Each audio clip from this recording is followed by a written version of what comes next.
आज ही डाउनलोड करें और अपने पसंदीदा शोज का आनंद लें।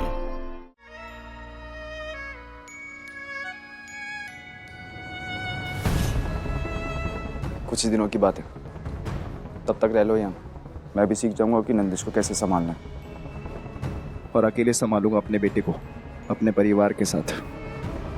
तुम्हारी जरूरत भी नहीं पड़ेगी।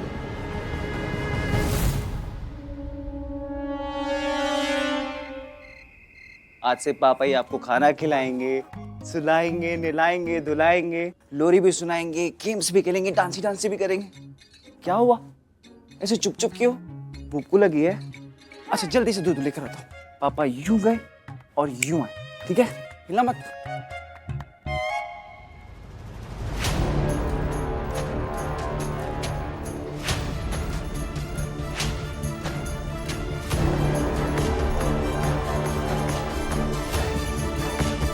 बेटा तुम कपड़े उपड़े बदल लो और आराम कर लो। हाँ,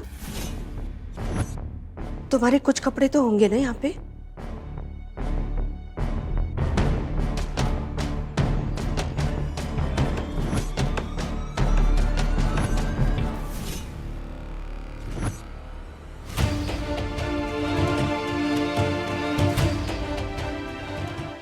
आशीष तो यहाँ है, छोटू के साथ कौन है?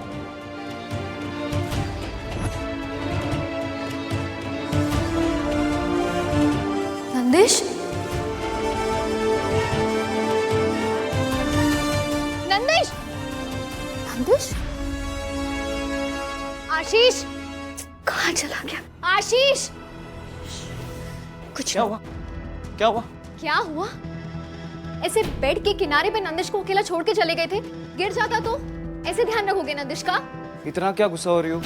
उसे भूख लगी थी शायद, बस 1 मिनट में तो वापस आ गया। मुझे बुला सकते थे ना। मैं जानती हूँ तुम्हारी ये जिद है, तुम ये प्रूव करना चाहते हो कि तुम नंदिश का ध्यान रख सकते हो, पर एक दिन में तुम एक्सपर्ट नहीं बन जाओगे आशीष। 2-4 दिन लगेंगे, और अगर मेरी हेल्प ले ली तो तुम्हारी नाक छोटी नहीं हो जाएगी। थैंक यू मैत्री, आपके इस एहसान के लिए थैंक यू सो मच। कैसे उतारूंगा मैं ये एहसान? बस यही प्रॉब्लम है मुझे, इनको दिल से केयर होती है ना, वो ऐसे एहसान नहीं जताते। उठा लिया तो ठीक है ना, आई जस्ट हेट दिस। ठीक है, तुम ही संभालो नंदिश को, तुम ही लीड करो। दूध रेडी है? हाँ। पिलाओ। पापा के हाथ से दूध पिएगा? हाँ? ये 1 मिनट। क्या हुआ? दूध का टेम्परेचर चेक किया? ज्यादा गर्म तो नहीं है ना? उसका मुंह जल जाएगा वरना। नॉर्मल है। हाथ दो। आओ। देखा कितना गर्म था, अभी इसका मुंह जल जाता। अब नेक्स्ट टाइम से ध्यान रखना, हमेशा अपने हाथ पे ऐसे एक ड्रॉप डाल के हमेशा चेक करना, ओके? हाँ। मैं इसे ठंडा करके लाती हूँ।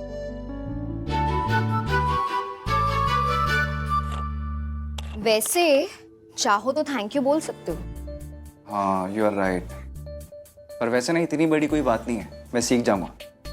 ठीक है, ऑल द बेस्ट। पर जब तक सीख नहीं जाते ना, तब तक झेलो मुझे। झेल तो हम तुम्हें रहे हैं, और हम खुद नहीं जानते कि कैसे झेल रहे हैं।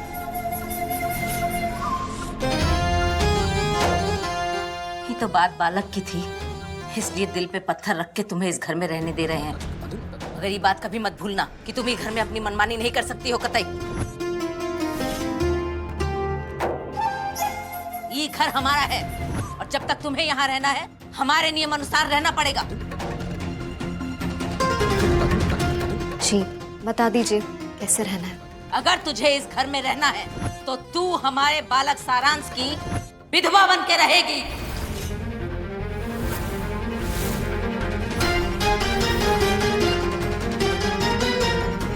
और विधवा सफेद साड़ी पहनती है।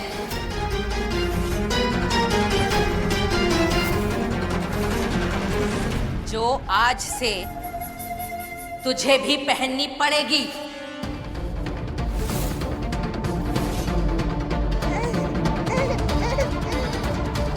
जी वैसे भी मैत्री हमारे लिए बहुत कुछ कर रही है, ऐसे अजीबोगरीब शर्त क्यों रख रहे हैं उसके सामने? तू कितना भोला है ओम, तुझे इतना भी समझ में नहीं आया कि ये इस लड़की और इसके परिवार का षड्यंत्र है, इस लड़की को हमारे घर में घुसाने के लिए।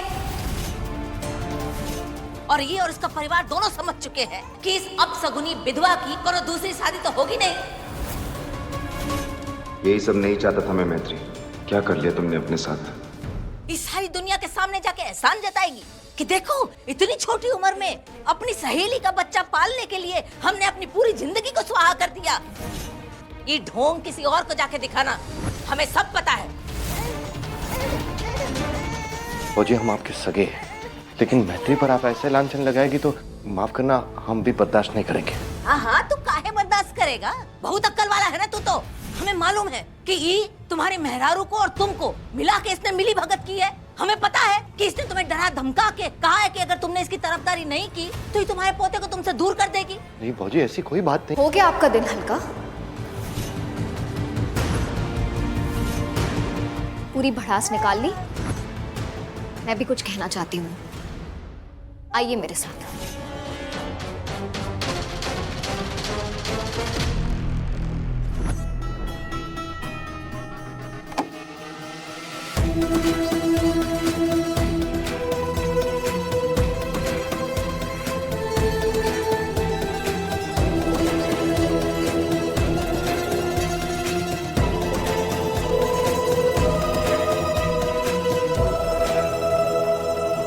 आपने अपना बेटा खोया है, आपका दर्द बहुत बड़ा है, पर उस वजह से मेरा आत्मसम्मान छोटा नहीं हो जाता। मैं यहाँ अपने लिए मनूज, अपशकुनी ऐसे अपशब्द सुनने के लिए नहीं आई हूँ। आप चाहती हैं मैं सारांश जी की विधवा बनकर रहूं?